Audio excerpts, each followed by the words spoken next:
This project was set up a few years ago when the Chief Commissioner was talking about girl guiding and how she wanted to build the Gambian Girl Guide Association. And then somebody was here who told her about the GOLD projects. And GOLD is Guiding Overseas, linked with development. So 6 guiders, we were chosen for this project, and for a year we prepared activities based on what the Gambian Girl Guides wanted to grow their organisation, to create women ready for the challenges of tomorrow, that are happy, confident, feeling really good. And now that you are here, effecting those programs, how is it working out? It's worked out amazing. The Gambian Girl Guide leaders are so supportive. A move to explore greater prospects. This year, the Guiders Association is advancing a vital affiliation with its British partners, bringing 6 members of the UK Guide Association under the GOLD project to the Gambia. They've looked after us, they have looked after the girls have been so responsive.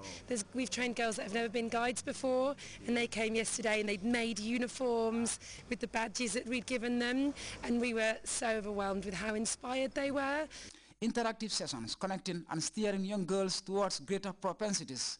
This is one of several training programs instigated by the link, inspiring girls to go ahead and shape the futures they want. Practicalize everything that makes it more interesting, more energetic and enthusiastic for these girls. We want to interest them, to get them involved in nation building.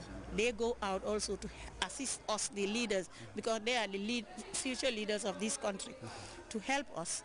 This current program is training young leaders in guiding, following an eventful process touching all sections of the association across the country. Actually, I have learned a lot in these 3 weeks that I have not learned in the past few years in my guiding.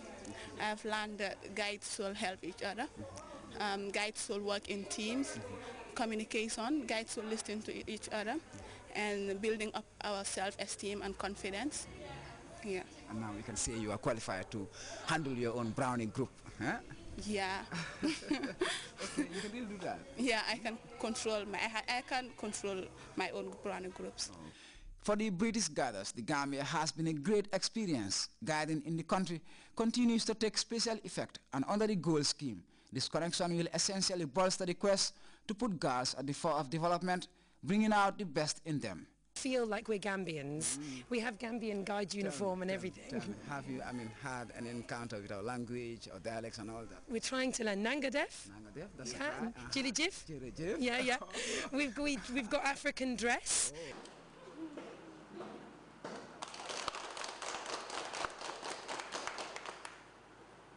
Ibrahim Jata, GRTS. A short break. We'll be back with news from outside the Gambia.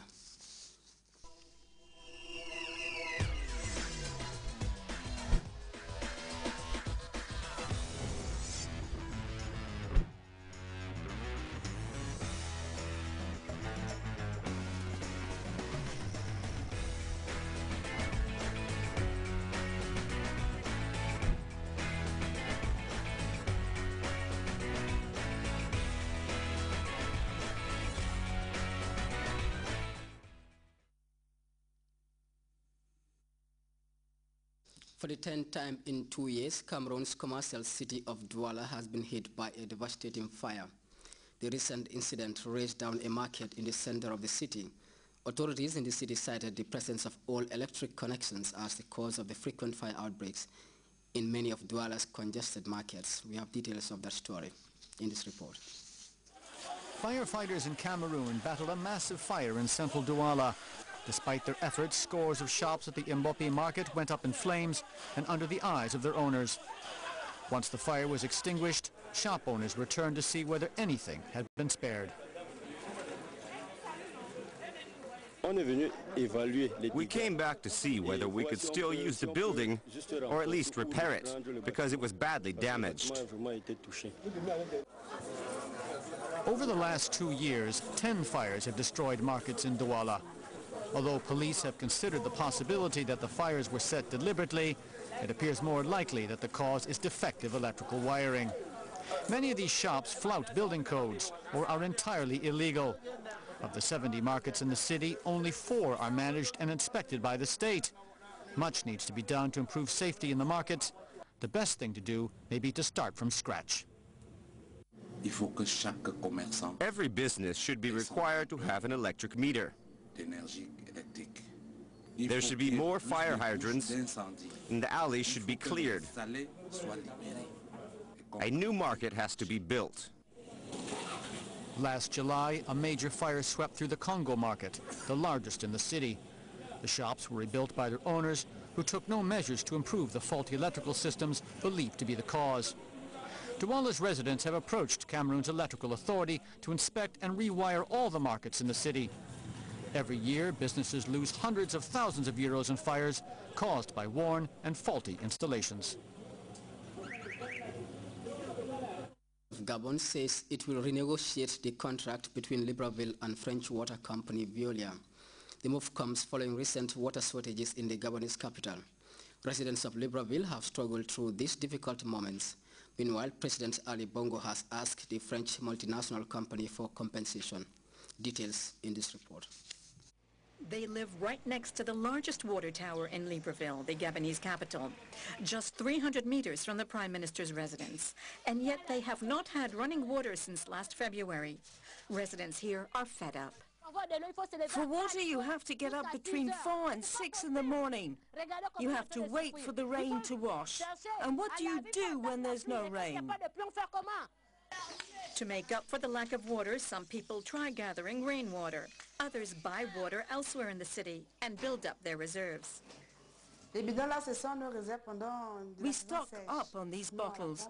I buy these small 5 and 10-litre bottles, but it's my husband who buys the big 20 and 30-litre bottles. Last week, the residents here were not alone in their plight, because for 5 days, 75% of Libreville residents were deprived of running water. This sparked the wrath of the authorities. Water distribution is handled by SEEG, a subsidiary of the French group Veolia. The president of Gabon has asked the company for compensation. He is asking for compensation for the difficulties that the people, the shops, and the businesses have gone through for 1 week. Otherwise, action may be taken against the company, either by the people or by the state. A spokesman for Veolia in Paris claimed that the French group was willing to sell its 51% stake in SEEG. One non-governmental group says it's in favor of the French multinational leaving Gabon.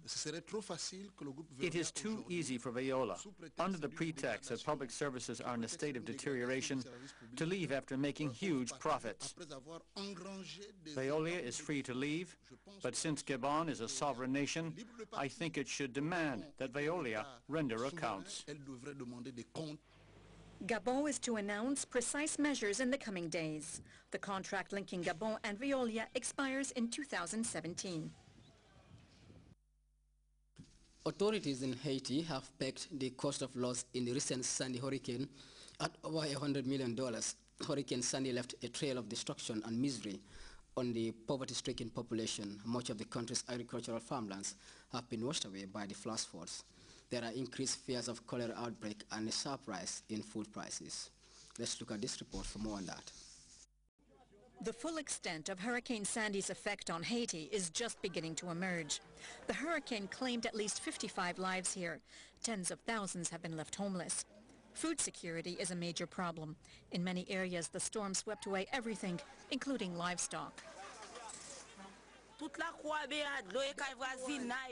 The river takes away everything, even our pigs. Everything. Right now, we cannot find food to eat. Sandy left a trail of devastation in its wake. It has also led to a sharp rise in cholera cases. And after years of drought, the hurricane dealt Haiti's agricultural sector yet another blow. The loss in crops is estimated at $104 million. This will unavoidably lead to higher prices of basic foodstuffs as food stocks are dangerously low. What is required is really very prompt agricultural support so that people can meet the next planting season and they can start harvesting in December, January. The effect of the catastrophe on Haiti has been almost forgotten as the international press focused its attention on Sandy's arrival on the eastern coast of the United States.